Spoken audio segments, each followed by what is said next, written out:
Hi, I'm SephirothSword57, and first off, I would like to thank Dave Pretendo for letting me upload this video on his channel. Arigato, Dave. Now, on to the review. The game I'm gonna review today is called Chrono Trigger. Whoops! This is the wrong game. There we go. Chrono Trigger is often placed very high in top 10 lists, and is regarded as one of the best games ever made. Which is true, if you ask me. Chrono Trigger was released in the 90s for the Super Nintendo Entertainment System by Squaresoft, who is today known as Square Enix. Why can't you make games like you did in the 90s, Square? You are but a shadow of your former self. Now, the game was created by Hironobu Sakaguchi, who also created Final Fantasy VII, which is considered one of the best games to ever be released, which I agree with. We also have the composer, Nobuo Uematsu, who also worked on Final Fantasy VII. And also Akira Toriyama, which is probably the only name you need to hear in order to know it's gonna be super sugoi. He is the creator of Dragon Ball, and makes some of the best fan art around. Now you might say that the graphics looks bad in comparison with games today. In which case you're totally wrong. The graphics look amazing, and it still holds up to this day. But the graphics is not the only thing that is amazing. The story, the gameplay, the characters, the story, all of them is god tier great. My favorite part of the game is when they realize that the world is gonna get destroyed. One of the finer moments in the game, but far from the only one. You will see parts similar like this later in the game. Now this part here is also really good. The part when Chrono dies. Now, let's talk about the characters. First off, we have Chrono. Just look at this badass motherfucker. He has a sword and has red hair. His clothes is pretty swag too. Just look at him. Who doesn't want to play with a ginger Goku? I sure would. Next up, we have Ayla. Now that is what I call a good female character. Strong and good looking. What I would do to be able to wrestle around with this lady here. Next up is Magus, and I don't know what to say. This is probably the most boring character in the game. He joins you so late in the game that he barely gets any kind of character development. Also, he looks stupid, with his sight and blue skin. Who does he think he is? A Smurf? Anyway, he's only a blemish on an otherwise perfect game. Now, there's only one more thing I like to talk about, and it's this. Chrono Cross. I have no words to describe how bad this game is. First off, no Akira Toriyama, which means that they had to go with this art style instead. And it looks terrible. The gameplay is different, the characters look awful, and the story is different. This is nothing like Chrono Trigger. What were they thinking? This is some shit-infested diarrhea dick fucks. Don't play that game, but play Chrono Trigger. Thank you so much for watching. Have a good night, evening, morning, or day. Bye. Hi, I'm SephirothSword57, and welcome back. I have been playing video games since I was a small child. So I thought it would be a good idea for my second review to be about something very special. the first game I ever owned. And that game is Whoops, I guess I left this here on a mistake.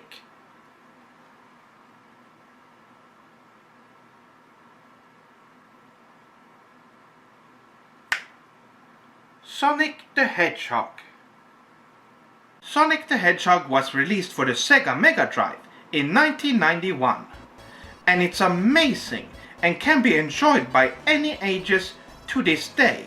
This was at a time when Sega was at the top of their game and they were kicking ass.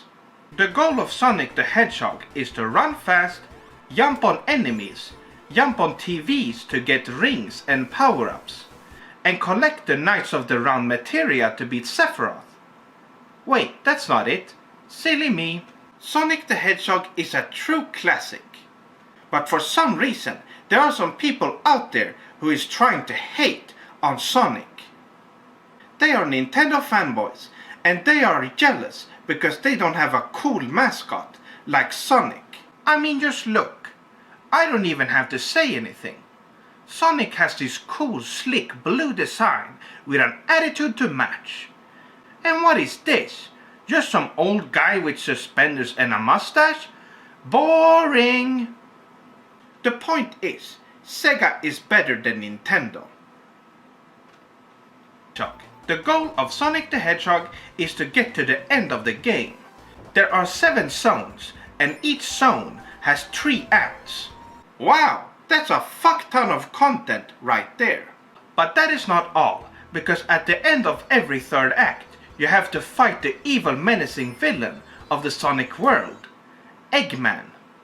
And you have to defeat him by attacking his robotic ass. Wow, is that Shadow the Hedgehog? I'm Shadow the Hedgehog. Nice to meet you. Nice to meet you too, Shadow. I'm SephirothSword57. I'm currently reviewing one of my favorite games ever, Sonic the Hedgehog.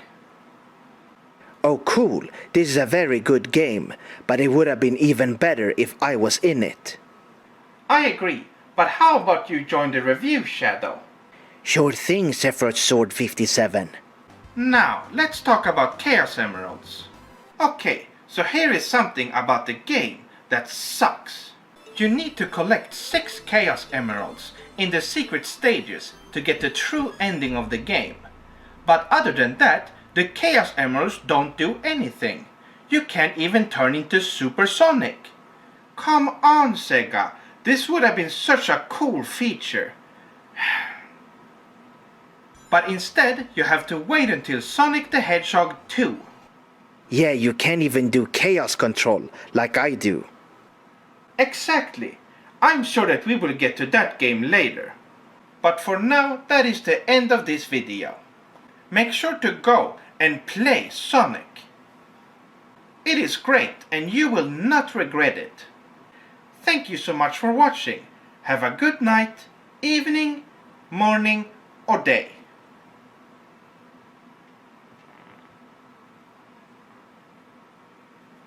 Bye!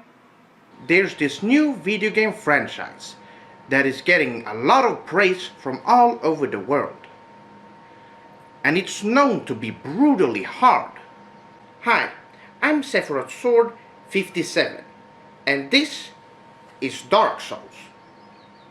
So this is the character I made for this specific playthrough. She is designed after one of my favorite anime characters. I have to say, the graphic looks pretty nice for a game from 2011. But look at my character. This isn't even remotely close to the character I created. Wow, we're getting off to a good start. When it comes to combat, this game is pretty boring. You can attack with a light and a heavy attack. And you can also guard. But that's pretty much it. Another thing that bugs me is the absence of music. In a game like Devil May Cry 3, you get this awesome cutscene, and then the game throws you right into the action, with Tetsuya Shibata's incredible music rocking in the background. It gets you pumped, it gets you excited. This, however, is not exciting. So I get to the first boss, but I can barely do any damage. So I thought to myself, wow, this is pretty hard. And when I died, I have to start all over again from the prison cell. So I turned to Google to find some help, and it turns out I'm not supposed to fight him quite yet, and that there was a hidden door in the boss room. Why didn't the game just tell me that? So I escaped through the door and found myself a shield and a decent dagger. After a bit of exploring, I tried going up these stairs. Artificial difficulty. So I had to walk all the way back where I died. And there I found this knight, close to his death. He gives me a potion and a key, which lets me continue on. Now, I walked through this wall of fog and ended up back in the boss room. But there was no way for me to get down there, and I couldn't go back through the fog. And then, this happens. More artificial difficulty. What was the purpose of that section? The only thing I could do is walk off the edge and lose some health. But I'm lucky that I have the potion that I got from the knight. What the hell? I can't even describe how slow the healing animation is. And you can't even move while you drink the potion. Would that happen in real life?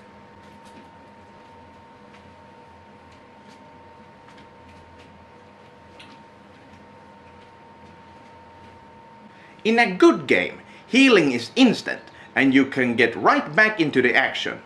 But the healing in this game makes you wait, like waiting for a never-ending turd to make a touchdown. So after many tries and a lot of frustration, I finally managed to beat him. And I'm not even satisfied. So now the tutorial starts. What was the point of all that stuff earlier? What were they thinking? And now they tell me I could level up at these bonfires. They could have told me that earlier when I needed it the most. So the game obviously wants you to go over here, where the point of interest is over by the broken building, right? No, you just die. So instead I tried this elevator and ended up in this place called New Londo, where I got encountered by immortal ghosts and died. So, where the hell am I supposed to go?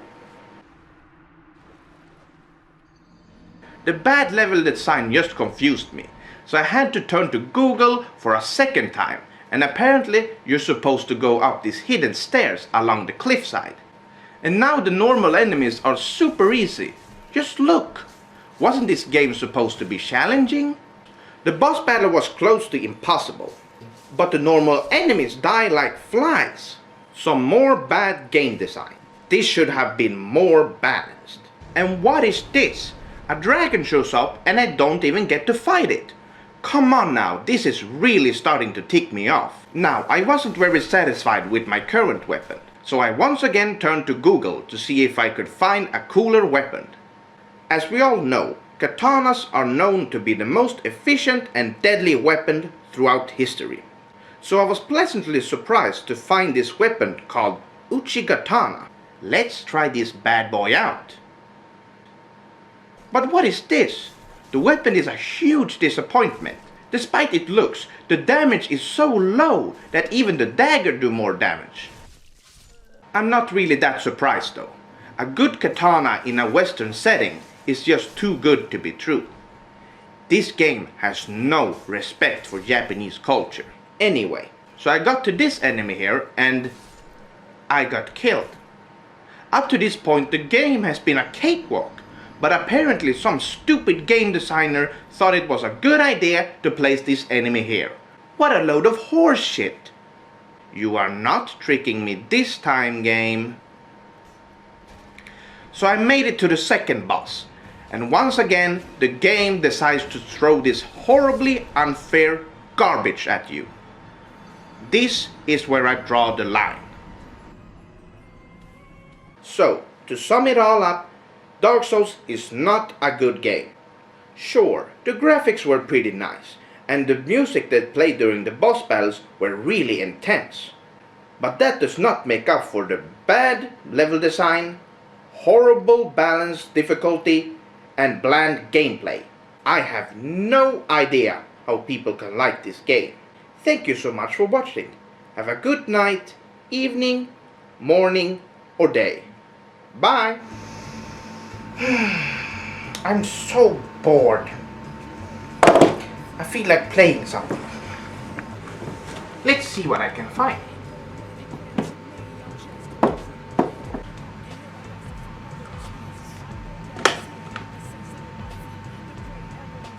I think it's time to talk about this game.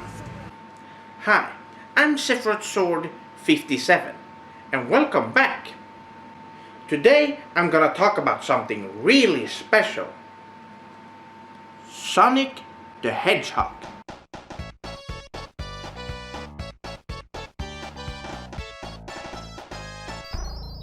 Sonic the Hedgehog. He was so famous during the early 90s that he was even more recognizable than Mickey Mouse.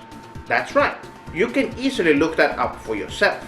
He also revolutionized the platforming genre by actually trying to differentiate itself instead of ripping off a less interesting game, which I'm not even going to mention by name, since it just makes me nauseous to think about. Sonic the Hedgehog for the Sega Mega Drive was a breath of fresh air. And yes, I said Mega Drive and not Genesis. It's called the Mega Drive, people. That was the original Japanese name. Anyway, not only was it an excellent game, but Sonic the Hedgehog as a character is brilliant. His design is close to flawless, and is objectively one of the most well-designed characters in the history of video games. And in my opinion, the most well-designed one ever. But enough about Sonic the Hedgehog. Well, not Sonic the character, but there is a different game I want to talk about. So let's take off our nostalgia glasses and have a fresh look at Sonic Adventure 2. Arguably the best Sonic game ever made, at least when it comes to well-written characters and story. Gameplay-wise, it's pretty solid, though to many people it might feel a little bit outdated when being compared to games today. Besides that, Sonic Adventure 2 is a true classic.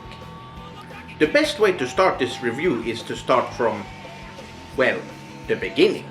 But instead of me talking about it, just take a look at the first stage from Sonic Adventure 2.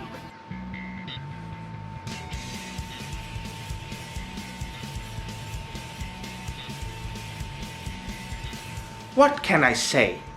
Falling down from the sky with a piece of an airplane, which he uses as a skateboard to skate down the road. How cool is that? But not only that, he's also accompanied by one of my personal favorite bands, Crush 40. Check them out. I assure you that you'll have a blast listening to them. This game also introduced two new characters to the Sonic universe, Shadow the Hedgehog and Rouge the Bat. These two are my favorite characters in any Sonic game. Shadow is just so cool, and Rouge, well, do I really need to say anything? There are three different characters to play as in each scenario. Sonic, Tails and Knuckles in the hero scenario, and Shadow, Rouge and Dr. Eggman in the dark scenario.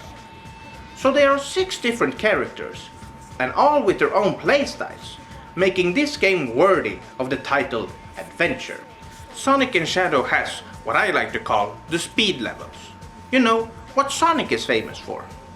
These levels are fast-paced and simply put, sugoi. For those of you who have played Sonic Adventure 1, you know what to expect from this. Except it's improved on in every aspect. It controls very smoothly, and trying to play through these stages as fast as you can is super satisfying. Knuckles and Rouge stages are based around exploring a big map. This is the part of the game that Sonic haters like to bring up when they're trolling, claiming that they are horrible. Yes, I'm looking at you, Pro Jared. These stages are not bad. Sure, they're not as good as Sonic and Shadow stages, but they are far from horrible. You see all these open world games you're getting today? Well, it all started here with the exploring segments from Sonic Adventure 2. Also, check this out. You see this part here? Does this remind you of something? You all liked that game so much when all it did was stealing the concept from Sonic Adventure 2. Not only that, but the stages are also very well designed. Look at this part here. When you get the digging ability for Knuckles, your first thought is to try it out, right? And would you look at that? The developers knew you would try it out, and you'll get rewarded for doing so. See? Good game design. Not only do you get fast-paced platforming with Sonic and Shadow, and big open-world exploration segments with Knuckles and Rouge, but game creator Yuji Naka was able to squeeze in this tight third-person mecha corridor shooter, starring everyone's favorite sidekick Miles, and Sonic's notorious nemesis Eggman. These stages are a breath of fresh air. They get your blood pumping and puts many other third-person shooters to shame. They're simple yet fun. All these characters that you play throughout the game also get their own power-ups. All these power-ups are needed to progress, and they're conveniently placed, so you never feel lost and confused where to go next. Throughout the game you will encounter bosses, which are all cleverly designed. Now, when you finish both the Hero and Dark campaign, you will unlock the third and last campaign of the game. Truth be told, I have actually never finished this part of the game, so I have some unfinished business to take care of. So let's do this. Mangekyo Sharingan!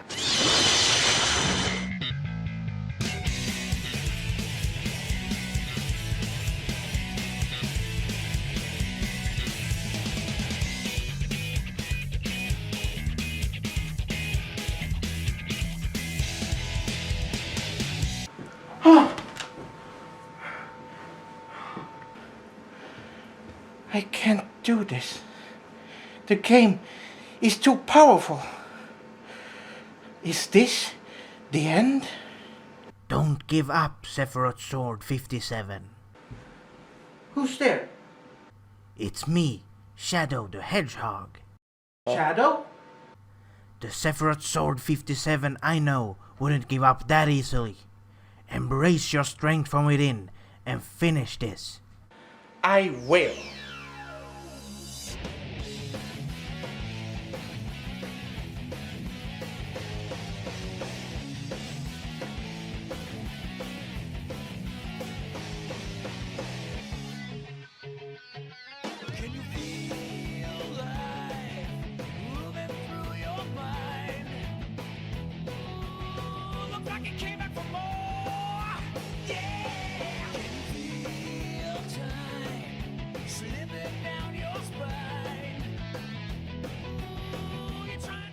Completing this game after so many years gave me one of the best video game experiences of my life.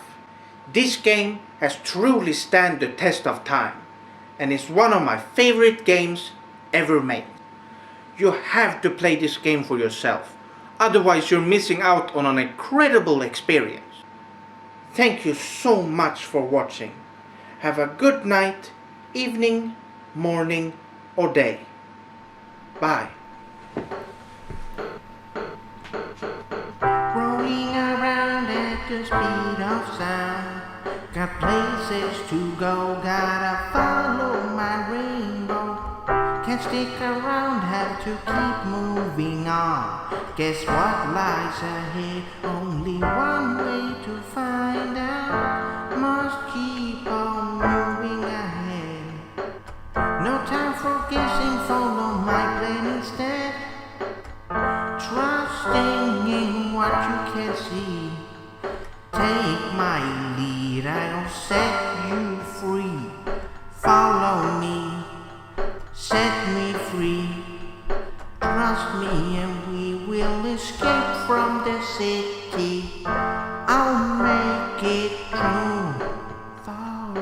Follow me, set me free. Trust me and we will escape from the city. I'll make it true, prove it to you.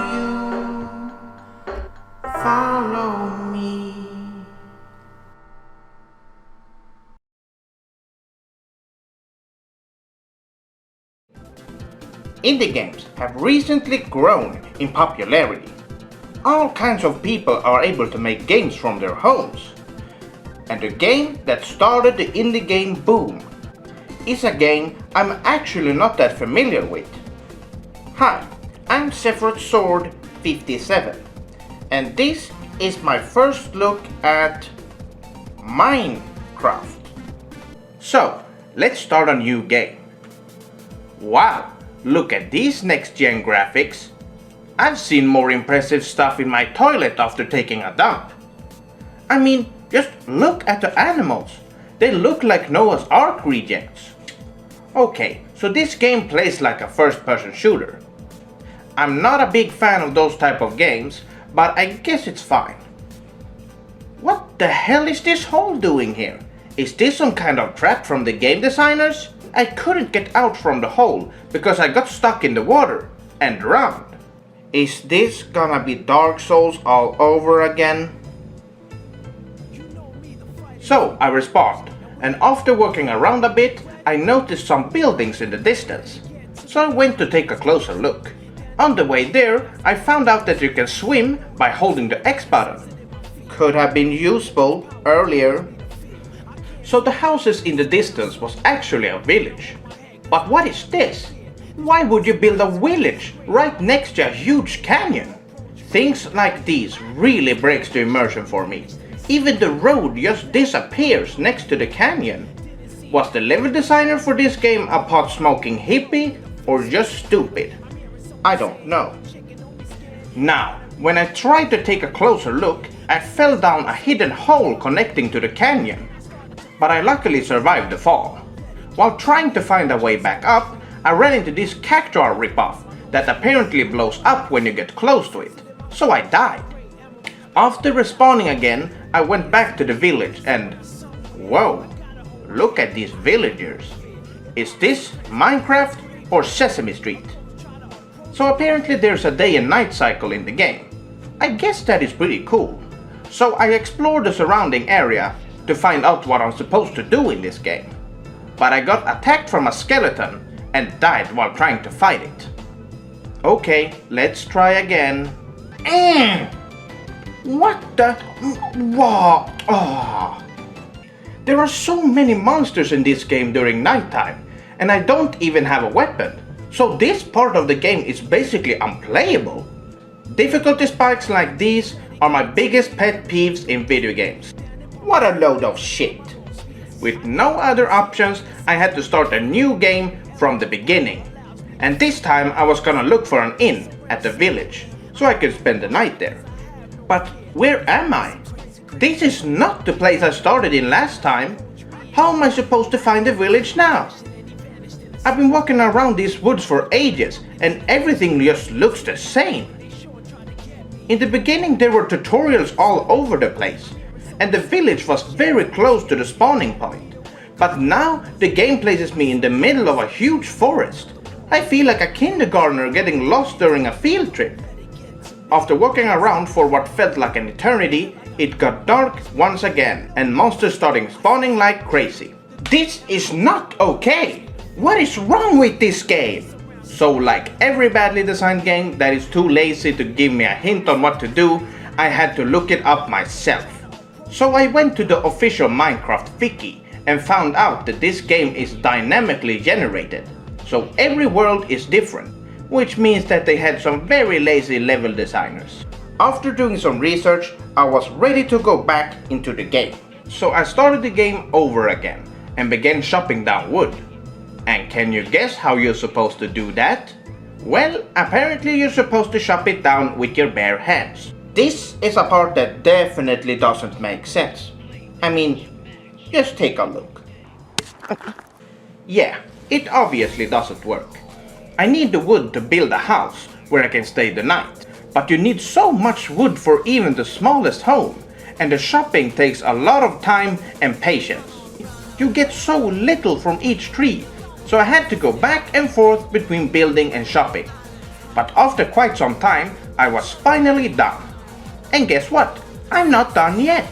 I had to get a door for the house, and to craft a door, I first have to chop down more wood, craft them into planks, craft a workbench, get more wood, craft them into planks, and then I can finally craft a door.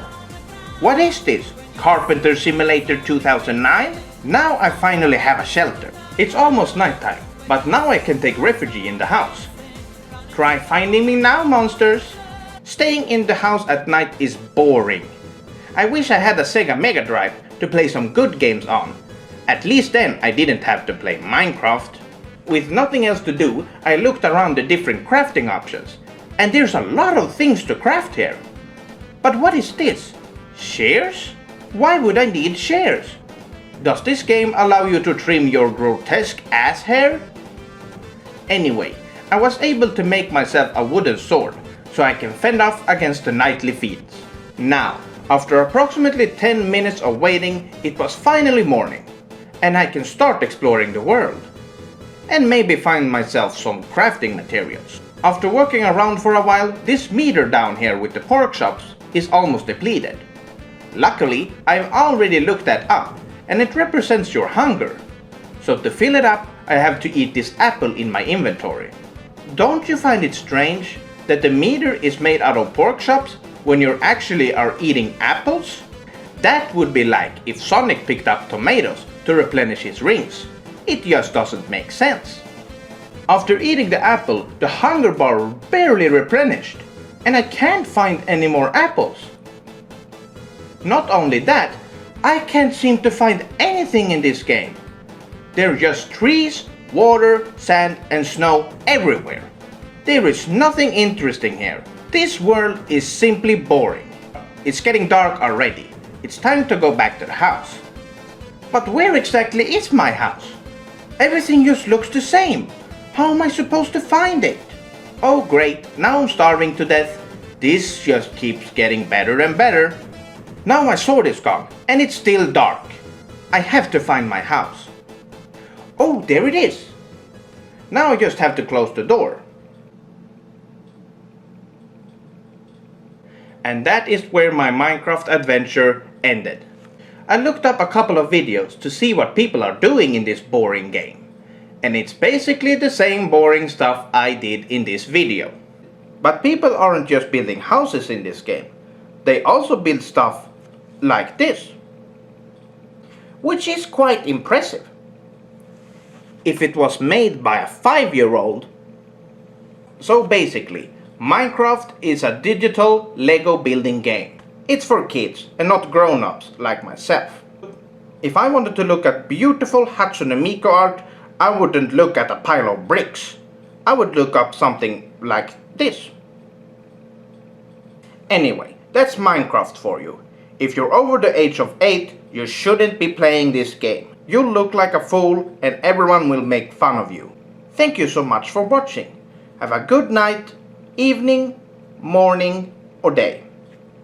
Bye! Hello my swordlings. This is SephirothSword57. And before you ask, yes, I've cut my hair. In this episode, I'm going to take a look at a critically acclaimed masterpiece. Shadow the Colossus. Many people consider this game their favorite, so I'm very curious to see what this game has to offer. So, let's pop it in, shall we?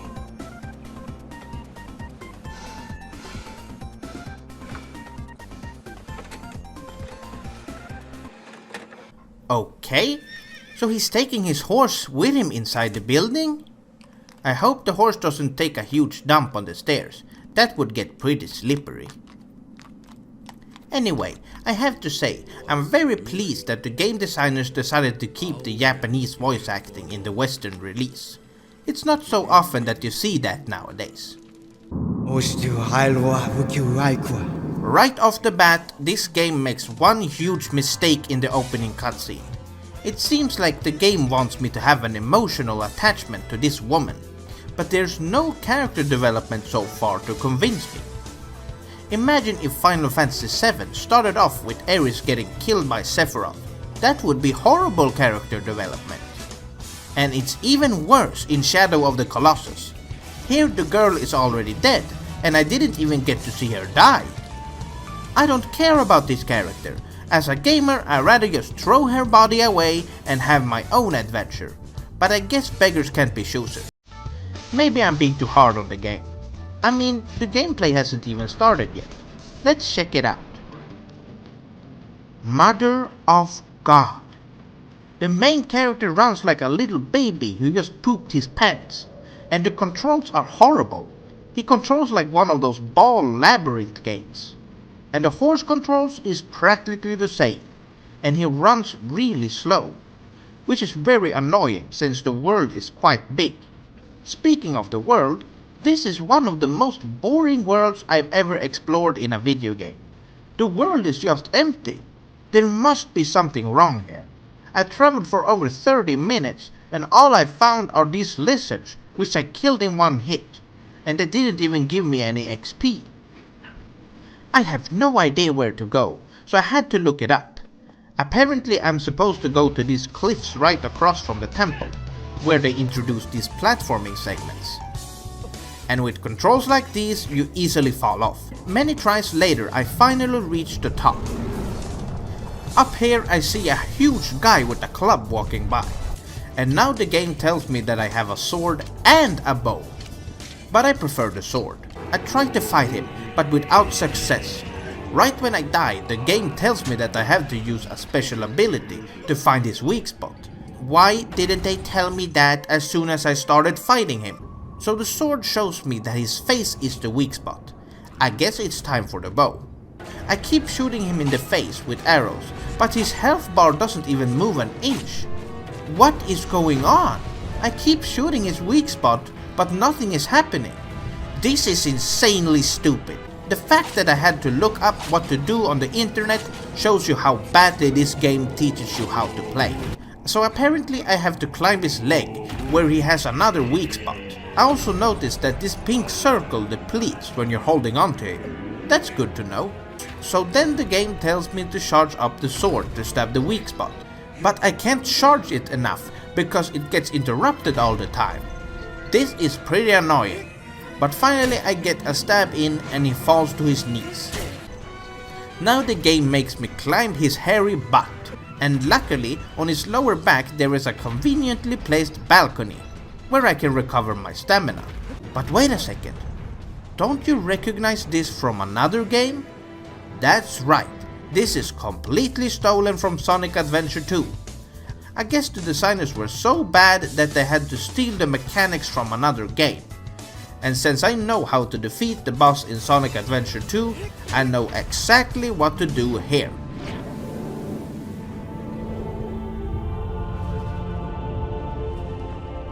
After the fight, these dark strings attack me, and I get transported to the temple, where a shadowy figure creeps up on me in my sleep, and then he just disappears.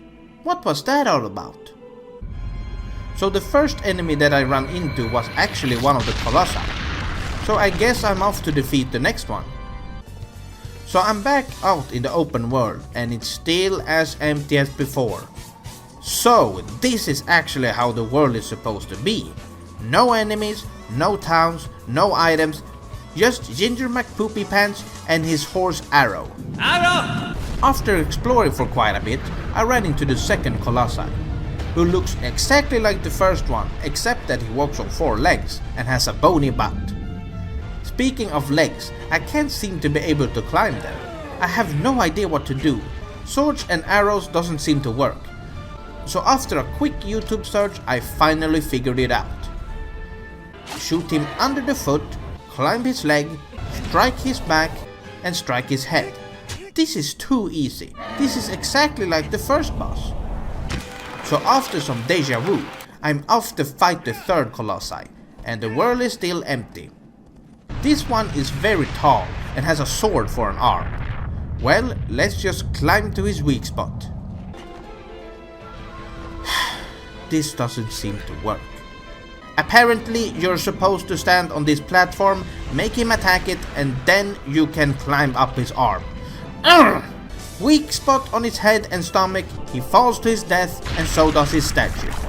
This is getting extremely boring. How many Colossi are there left? 13 more? I'm done. I'm so done. This game is one of the worst games. Some ass proof game. Shadow of the Colossus is an extremely overrated game. The gameplay is Bad game? Who was that? Is that coming from the PlayStation 3?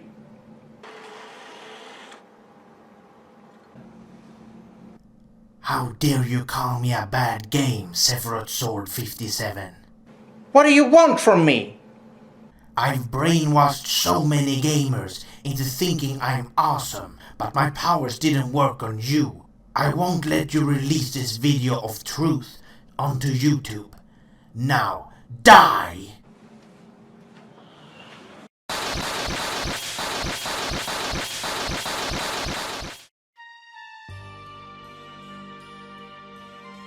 Why, Shadow? I'll do anything for a friend. See you around, pal.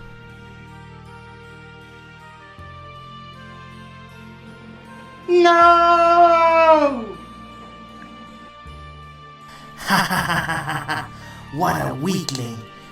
Meet me outside and I'll show you what I'm really capable of.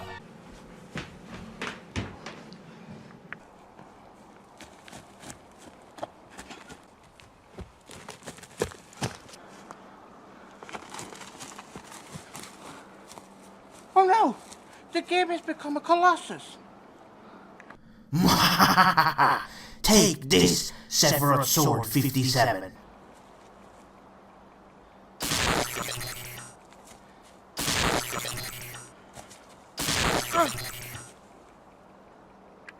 You're weak. You've always been weak. How does it feel to be defeated by a giant like me? You know what, game?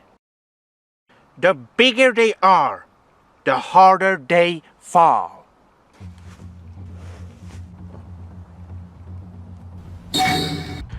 Kagebunshin no Jutsu! What is this? How?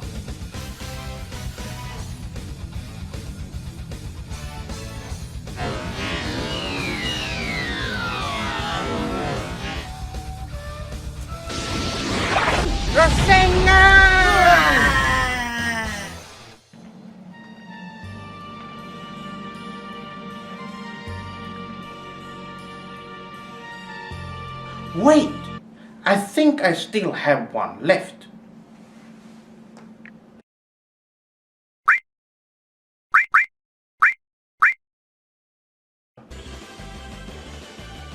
Thank you, my friend. No worries, pal.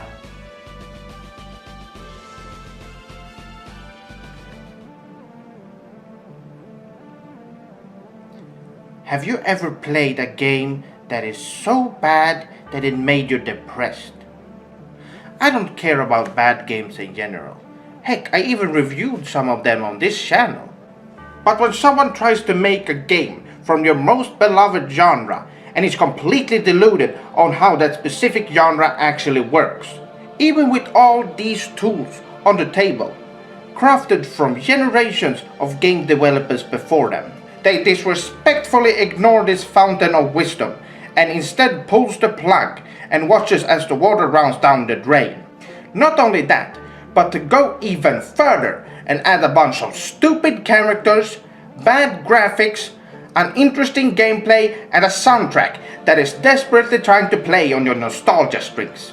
It is only then that you get this game that a lot of people are calling a masterpiece. But in reality, it is actually a masterpiece. Hi, I'm SephirothSword57, and today I'm going to tell you the truth about Undertale. Do you remember the feeling of picking up a fresh new JRPG from the store shelf? The thrill of setting out on an adventure? The excitement of exploring a grand world filled with ruins of the past? The joy of getting to know wonderfully written characters and together fight with them through waves of fearsome monsters in your quest to save the world? Or do you remember the time when you got stuck in a hole for 10 hours? Welcome to Undertale, A game made by a nobody named Toby Fox. Well, where do I even begin? Should I start with the incredible high-resolution graphics that doesn't even exist? Should I make a joke about how every character looks like they belong in Jim Henson's Bear in the Big Blue House? Or should I start from the beginning and tell you why Undertale is one of the most overrated games ever released? I first saw the game about a month ago, and after scrolling through a couple of screenshots, I thought it looked like garbage. But I'm not the kind of person who judges the book by its cover. Sadly, I was right. It looks even worse than an old Nintendo game, because some of the graphics doesn't even look like they belong in the game. This baffles me, since this game was from 2015. Remember Final Fantasy 13? That was released in 2009. Wow! Just look at these gorgeous ultra-smooth cinematics that blends in so well with the tight, flowy gameplay graphics. Let's make a side-by-side comparison. Final Fantasy 13 and Undertale. Remember, these games were released 6 years apart. This shows you how superior Japanese developers are to Toby Fox. At the start of the game, I meet this annoying goat thing. Shut your face, you freak of nature. It treats me like a baby and doesn't let me play the game. You know how tedious tutorial sections are in games today, and Toby Fox totally delivers on that part. Even after cutting her up with my knife, she has to make the annoying sounds as she dies. There is also this flower that follows you around throughout the game. I guess he's supposed to bear some importance. But it's a freaking flower! Who gives a crap? I don't give a crap about any of the characters in this game. You got these skeletons who always interrupts the flow of the game. One of them disappears after a fight with him, but the fat one shows up throughout the whole game. And the worst thing is that he sounds just as annoying as the goat. Speaking of the characters, the main character is easily the worst one in the game. He's one of those silent types, with no personality whatsoever. One of my favorite parts of a JRPG is to go around and visit different locations and meet up with interesting and well-written characters who joins your team armed with unique weapons, skills, and powerful magic, creating a deep and dynamic flow to the combat. Do you know how many party members Undertale has? 1. It's just this one kid. Let's stop for a moment and look at the Suikoden series. There are 5 games in the Suikoden series, and each one of them has over 100 well-written playable characters. But this Toby Fox guy can't even seem to be able to make one. He was even so lazy that he didn't even give the character any skills or magic.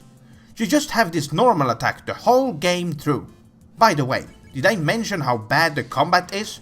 First off, you don't even see the main character in combat. How can you forget such a key feature? Phantasy Star 4 has the same combat view, but at least you get to see the characters back, and they play a cool animation when they attack. In the end, it does not really matter to me, since this kid is just butt ugly. There is also this dodge mechanic, which doesn't really make any sense. Do we want games like this to become a standard in JRPGs? Now, I want you to close your eyes for a moment. Don't peek now. There you go. Forget about bad games like Undertale, Dark Souls, or Minecraft. Just focus on your breathing. Now, I want you to travel back to the golden era of JRPGs. Picture yourself playing your favorite game of that era. Remember those memorable hours of grinding. Hours well spent before finally defeating that menacing boss you had so much trouble with. You smell that? Mommy's cooking your favorite food. Oh, and would you look at that? A save point. Just in time for you to save the game so you can run down the stairs and enjoy your dinner. This Toby Fox wants to destroy those memories. Not only does he blindly throw together a half-assed broken product, but he dares to take it one step further by rounding up all the JRPG-hating jocks and making them buy this game and give it positive feedback, just to make fun of the genre as a whole. He takes a piss on famous game celebrities like Hironobu Sakaguchi, Yuji Horii, Haruki Satomi, and Akira Toriyama, and finish it off by taking a shit on one of the most touching and lovable scenes in video game history. Let's rise up, my swordlings. Remember, it's in the darkest of times that the stars shine the brightest. We can't let Toby Fox be a part of this industry. For the future of JRPGs, we have to stand together in hopes of defeating this madman known only as Toby Fox.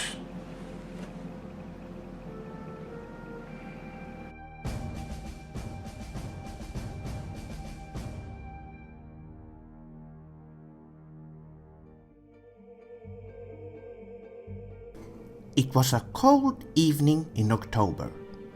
The leaves have started to fall from the trees like sakura petals on a beautiful Japanese spring. As I walked home from school with my favorite Deer and Grey album playing in my headphones, I passed by a yard sale and decided to take a look. I wasn't looking for anything special, but was pleasantly surprised to find a box of some old PlayStation 2 games. There were about 20 games there, but one of them caught my attention. It was a black CD case with nothing on it except a small note that read, Final Fantasy X Ultimate Sin Edition. I hadn't played Final Fantasy X in years, and my old copy had been stolen by the jocks at my school. And even though this one had no cover, I still felt like I had to experience this masterpiece once more. I never seen this Ultimate Sin Edition before, but I guess the owner didn't know anything about video games. I went up to him and asked how much he wanted for the game, but when he saw the game I wanted to buy, he just stared at it like he had seen a spooky ghost, and with a deep voice he said, "Take it, just take it and get out of here." Suddenly, I felt a cold shiver running down my spine, and there was a presence of evil in the air. I turned around and ran home as fast as I could with the game in my backpack. Days went by, and it was now the day before Halloween. My parents and my brother were staying at my grandmother's place for the whole week, but I had to stay at home so I wouldn't miss the release of the new episode of Bleach. I felt super sugoi, so I decided I wanted to play some Japanese RPGs. As I was about to pop in my copy of Disgaea 2 Cursed Memories, I noticed there already was a game in my PlayStation 2, ready to be played. It was a blank disc with no label. I took a look around the room and noticed the black CD case, the same one I got from the yard sale the other day, laying wide open on the table with no CD in it. I said to myself, "Damn it, I have to tell my brother to stop being baka and leave my games alone." Since the game was already in the console, I decided that it was a good time to play it. I booted up my PlayStation 2 and the familiar Final Fantasy X screen showed up on the television. But there was something different. I wanted to start a new game, but the new game text was faded and I couldn't select it. And weirdly enough, there was already a save on the disc, so I tried loading it. The save was from Besaid Island, but there was no music, and as I entered the first combat screen, I noticed that Tidus was already down, and the only other member was Waka. I tried using Phoenix Down on him, but he wouldn't get up. I suspected that this was some kind of glitch, but I kept playing. I finished the fight with Waka, but there was no victory music either. The only thing I could hear was what sounded like Yuna crying in the distance. Back on the field, I tried using a Phoenix Down on Tidus from the menu, But just as I gave him the phoenix down, there was a blackout in the house, and the screen went black. I went down to the basement and flipped the switch to the fuse box, and when I came back, the TV was already on, and the game was still going. And now, the Besaid Island music had started playing, but it was playing backwards. I could hear Jonas crying very clearly now. I started to run around with Tidus on the field, and I noticed there was something different about his animation. That's when I saw he was running around with no head. I couldn't enter any fights, and the music just kept getting louder and louder. And then the game crashed on me. When I started it up again, Tidus' decapitated head showed up on the screen, staring at me with bleeding Sharingan eyes.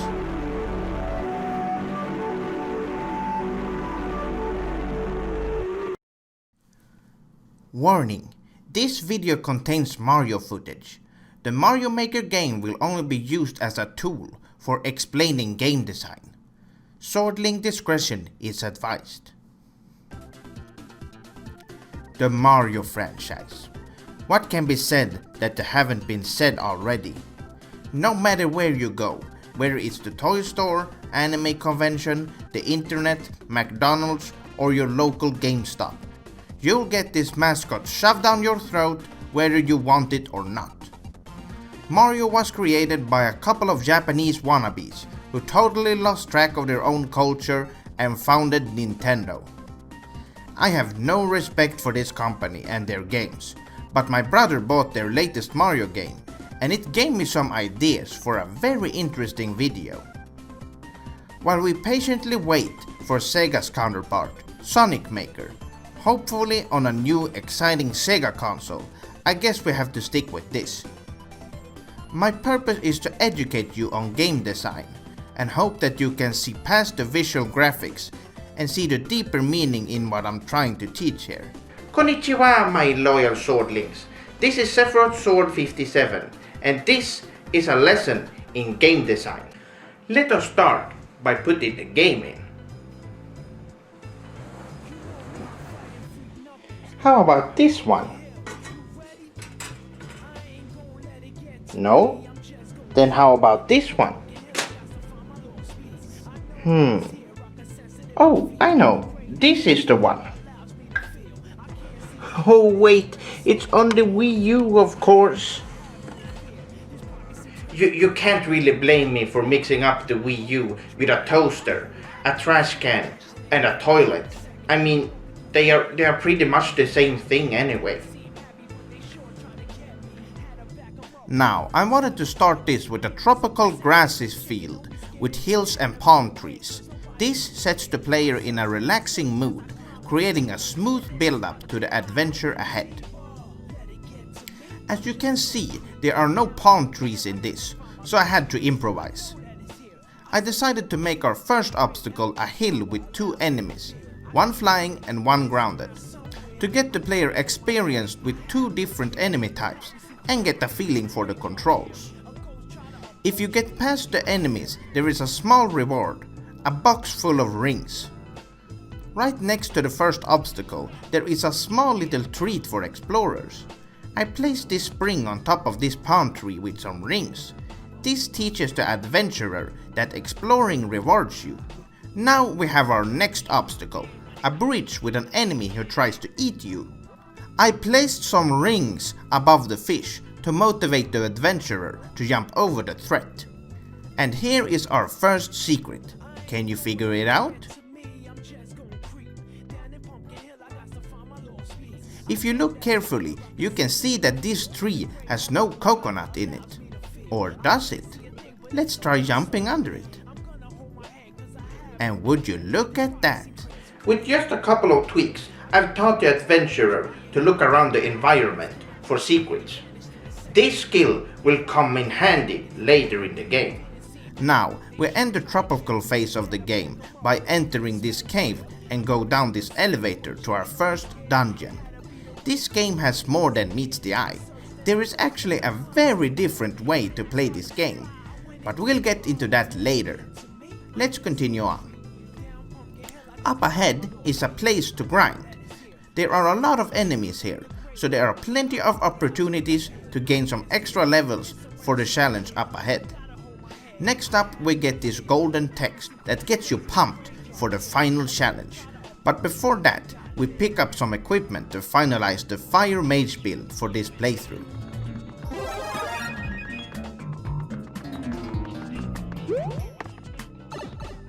Here is our menacing final boss, which consists of 3 parts you can attack. But with this build I'm very powerful and can easily blast through him with my devastating fire spells.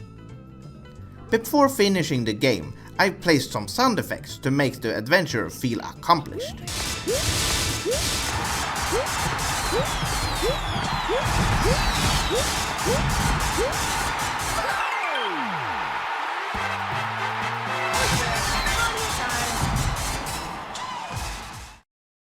But remember when I mentioned that this game has more than meets the eye. So we finished up the Fire Mage route, but this time I'm going to show you the super secret swordling route. Let's go back to the start of the dungeon. Did you notice this suspicious hole in the ceiling? With some skillful jumping you can actually get up there and find a secret door. Let's check it out.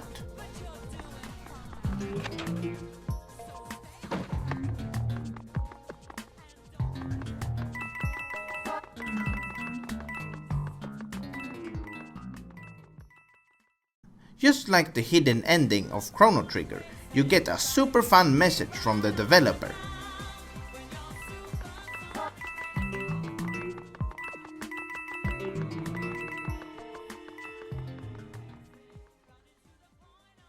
And a golden buster sword to motivate you on the journey ahead. Not only that, but you also get some cool text and some free extra levels. At the end of the secret room, you can enter a door which leads to the beginning of the dungeon. You get all this extra stuff for motivation, because the Fire Mage build is not available during the Swordling playthrough. So you have to defeat the final boss with your wits and skills only.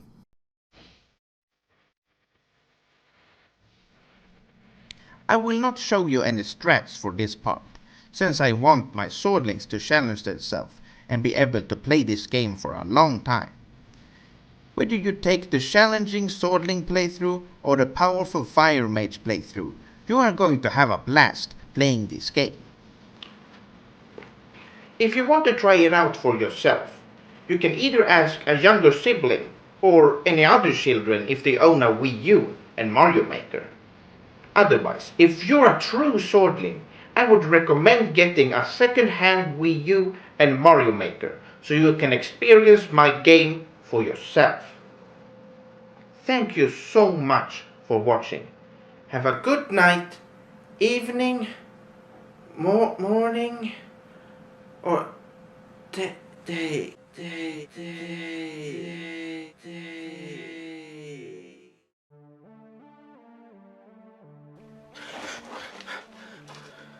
Where am I? What is this? Is this a DualShock 4 PlayStation 4 controller? I see you're awake, SephirothSword57. Who's there? Who are you, mysterious masked man? You are gonna do me a favor. You are gonna play the worst PlayStation 4 exclusive game in the universe. What are you talking about? There are no bad PlayStation 4 exclusives. Wait. You can't mean...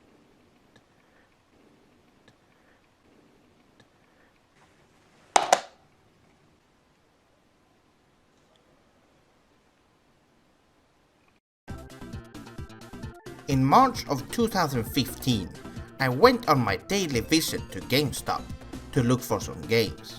They had a brand new PlayStation 4 exclusive on the shelf, so of course I had to buy it.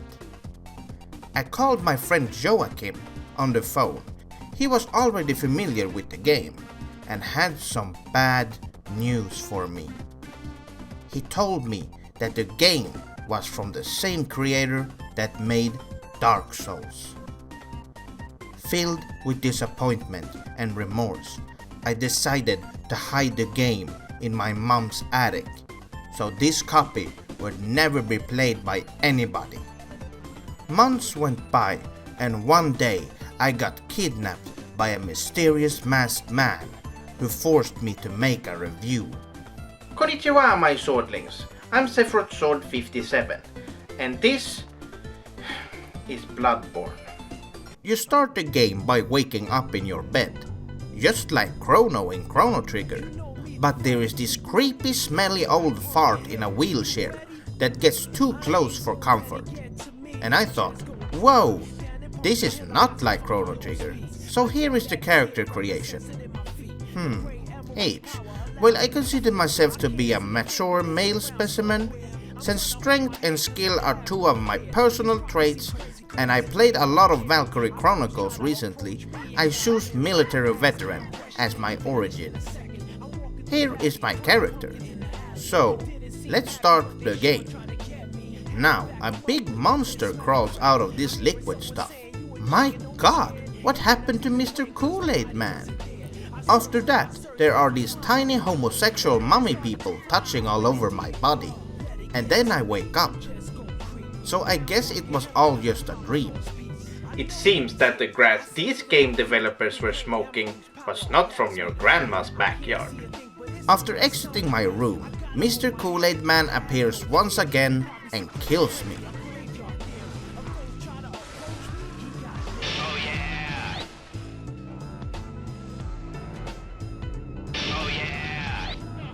What the hell? After being killed by Mr. Kool-Aid Man from my dream, I wake up in another dream. I wouldn't be surprised if Leonardo DiCaprio showed up. This place is actually not that bad. There is this cozy church-looking house, surrounded by flowers. I only wish I could interact more with this kawaii doll over here. If you know what I mean. Now, you get to choose between 3 weapons. A saw, an axe, and a cane. I picked the cane since it was the most interesting choice. I mean, I don't want to play as a lumberjack. I also get to choose a gun. So I played around with the controls for a bit, and I noticed that you lose health when you press up on the D-pad. Okay? So the player gets punished for exploring the controls of the game? That is some baka game design right there. Alright, so I'm back where I started, just before I encountered Mr. Kool-Aid Man. But now I have a gun, so let's bust a cap in this motherfucker. Aiming with the gun is impossible, and the damage output is on par with a left jab from an infant. It's clear that the game has some balancing issues, especially consider that my walking cane deals more damage than the pistol. Was this game made for old people? Now I kill a couple of enemies, I climb a ladder, and after a while I get to this gate. After opening and walking through it, I noticed that I was back where I started. In Sonic the Hedgehog, you always move forward, but this game makes you go backwards.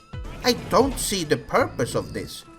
With even a tiny bit of knowledge of good game design, you would understand how incredibly stupid this is. Well, let's just climb up the ladder again. So I get to this area where there are a lot of people wielding torches. This is some serious 1930s Frankenstein bullshit. Come on guys, it's 2015, not the 30s. This area was clearly meant for sneaking by, but I decided to conquer it, Sonic style.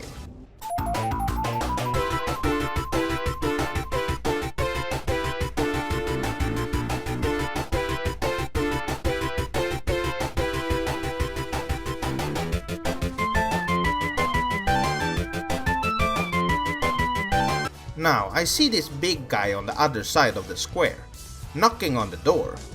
I guess his friends won't let him join the torch party. I'm getting a little tired of this game now. There are just the same enemies, buildings, and no cool equipment to find. I just keep getting cheap deaths over and over. This game is called Bloodborne, but I think a more fitting name would be Bloodboring. Since I consider myself to be one of the more honest reviewers on YouTube, I wanted to know a little more about this game before I gave it my final verdict. Luckily, my friend Joachim has pretty bad taste when it comes to video games. Not trying to talk down on him or anything, but he seems to like this game. So I decided to invite him over so he could show me if this game has anything good to offer. Okay. So, you play this game a lot? Yeah, I just finished the DLC, which was released this month. Okay. So, did you play this from when it was released? Yeah, I bought it on the release day. I played through. Okay. Okay, so here's our first boss. I skipped one of the bosses and went directly to this boss. Gas coil. Yeah, I guess. He looks like a Van Helsing wannabe. Because of the hat, or? Got all this blood on you. Yeah, it's pretty bloody. Yeah, it's. Be careful so you don't get AIDS. Okay.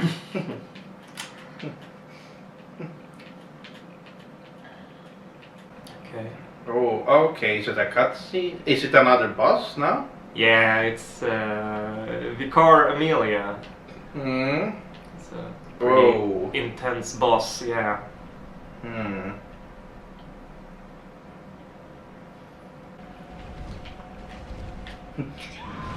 Wow.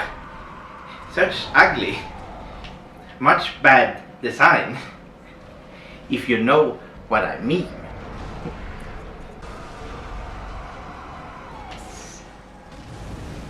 Yeah, I think we have enough footage for now. I get what this game is all about. Okay. I can't believe that Dark Souls convinced Sony to release this diarrhea turd of a game as a console exclusive. I guess they tricked Sony by going under another name. Anyway, I think that Dark Souls should release their own console to release their shitty games on, instead of abusing the powerful PlayStation 4. That's it! I'm done with the review. Now release me, mysterious masked man. I thought that the game would have been enough to destroy you. Now let's end this in combat.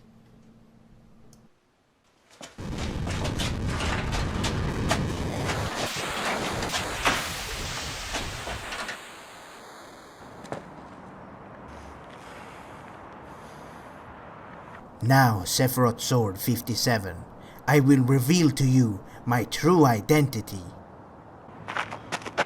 No, it can't be. Nintendo! Let's do this.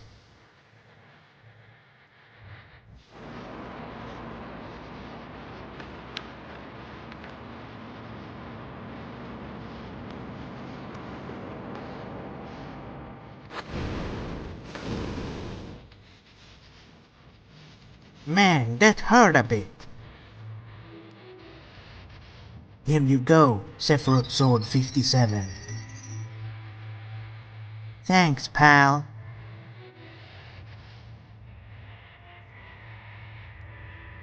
SephirothSword57, catch! Thanks, Chrono. This will come in handy.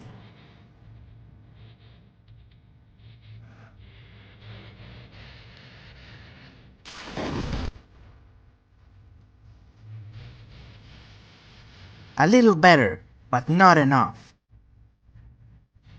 I bought some friends. Come to my side, my loyal servants.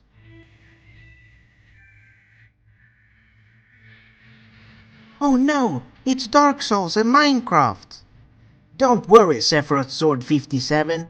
I'll take care of the minions. You focus on Nintendo. Luminar! Enough of this. I'll kill your healer. No, don't! You killed Shadow, you bakemono! Ha ha ha ha ha! Now it's only you left, SephirothSword57. You made one huge mistake, Nintendo. And what would that be, you puny human? Well, you messed with the wrong human. Ban Kai. What is this power? This can't be.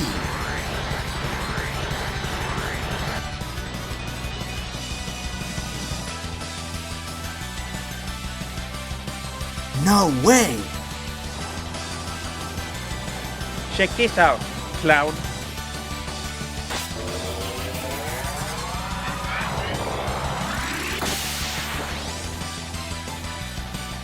Super Omni Slash! Tensei can slash! I finally defeated him. What's that over there?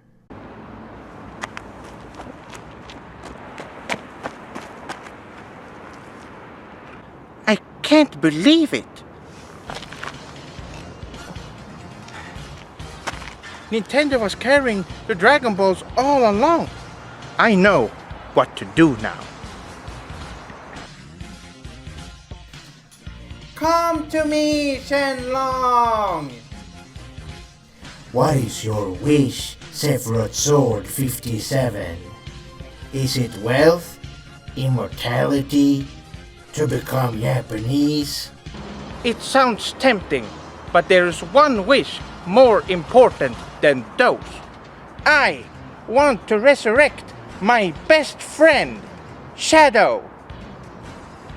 A simple task. Your wish is granted.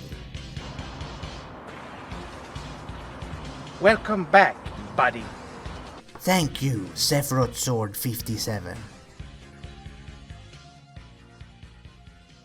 What do we do from here, SephirothSword57? You and the Swordlings live on with your lives. I have some things I need to do. A new year, a new era, a new season of Sephiroth Sword 57.